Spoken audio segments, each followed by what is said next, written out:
Hello বন্ধুরা, আজকের ভিডিওতে আমি দেখাবো কিভাবে ইনস্টাগ্রাম অ্যাকাউন্ট পার্মানেন্টলি ডিলিট করবেন। তো বেশি কথা না বলে ভিডিওতে যাওয়া যাক। তো প্রথমে চলে যান ইনস্টাগ্রাম অ্যাপ্লিকেশানে। আমি চলে আসলাম। তারপর চলে আসবেন এই যে আপনার প্রোফাইলে। তারপর আসবেন থ্রি আইকনে, এই যে থ্রি আইকনে চলে আসবেন।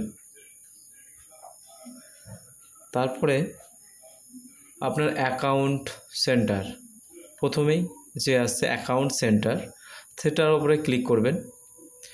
তারপরে চলে আসবেন পার্সোনাল ডিটেলস, এই যে পার্সোনাল ডিটেলসে চলে আসবেন। আমি ক্লিক করে দিলাম। তারপর দেখেন আপনার পার্সোনাল ডিটেলস দেখাচ্ছে, তো তারপর নিচে দেখেন অ্যাকাউন্ট অনার অ্যান্ড কন্ট্রোল, ঠিক আছে, ওর মধ্যে ক্লিক করুন। তারপর চলে আসছে temporary deactivate or permanently delete your account and profile, তো সেটার মধ্যে ক্লিক করবেন। তারপর আমার অ্যাকাউন্ট দেখাচ্ছে তিনটে অ্যাকাউন্ট, কোনটা আমি ডিলিট করতে চাই। তো আমি মিডলেরটা ডিলিট করতে চাইছি, সেটার উপরে ক্লিক দিলাম। দেখেন তারপর কি বলছে, দুটো অপশান এসছে আমার, এই যে দুটো। একটা হচ্ছে টেম্পোরারি ডিঅ্যাক্টিভেশনের জন্য, টেম্পোরারি কিছুদিনের জন্য, আপনার 1 মান্থ বা 1 মান্থের জন্য ডিলিট, বা আপনি যে ডিঅ্যাক্টিভেট করে রাখবেন সেই লগইন যখনই করবেন আপনার তখনই স্টার্ট হয়ে যাবে প্রোফাইলটা। তো তারপরে আছে delete account, delete your account is permanent, তো এটাতে পার্মানেন্ট ডিলিট হয়ে যাবে, কিন্তু কিছু শর্ত আছে কিভাবে ডিলিট হবে। তো চলো শেষে গিয়ে বলছি। তো নিচে ক্লিক করলেন ডিলিটে, কন্টিনিউ ক্লিক করলেন। তারপর দেখাবে আপনার কোন প্রোফাইলটা আছে, সেটা দেখাবে। যে প্রোফাইলটা ডিলিট হচ্ছে আপনারা দেখে নেবেন ঠিকঠাক ডিলিট হচ্ছে কিনা। তো সেটার উপরে কন্টিনিউ করবেন।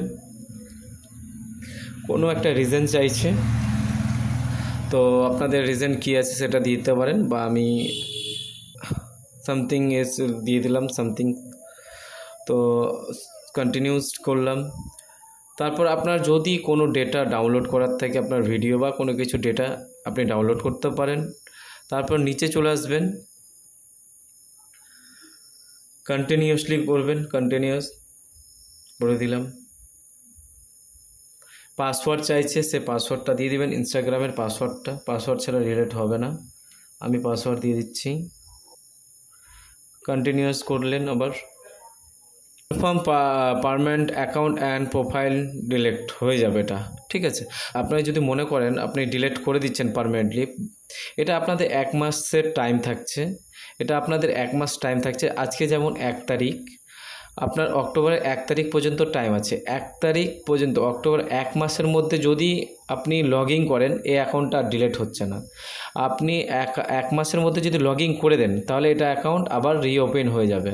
তো সেই ক্ষেত্রে আপনাকে টোটালি 1 মান্থ, একদমই 1 মান্থ আপনাকে লগ ইন বা কোনো কিছুই করতে হবে না, তাহলেই 1 মাস, অক্টোবরের 1 তারিখ যখনই আসবে আমার পার হবে, তখনই আমার পার্মানেন্টলি ডিলিট হয়ে যাবে, ঠিক আছে। বা আমি ডিলিট এখন যদি পেজ করে দিই, আমার টোটালি যার ফলোয়ার্স বা কোথাও থেকে সব জায়গা থেকে ডিঅ্যাক্টিভেট হয়ে যাবে, ঠিক আছে।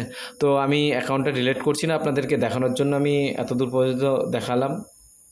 Thank you so much. আপনার ভিডিও যদি ভালো লেগে থাকে তো আমার ভিডিওতে লাইক দেবেন আর চ্যানেলকে সাবস্ক্রাইব করবেন। Thank you.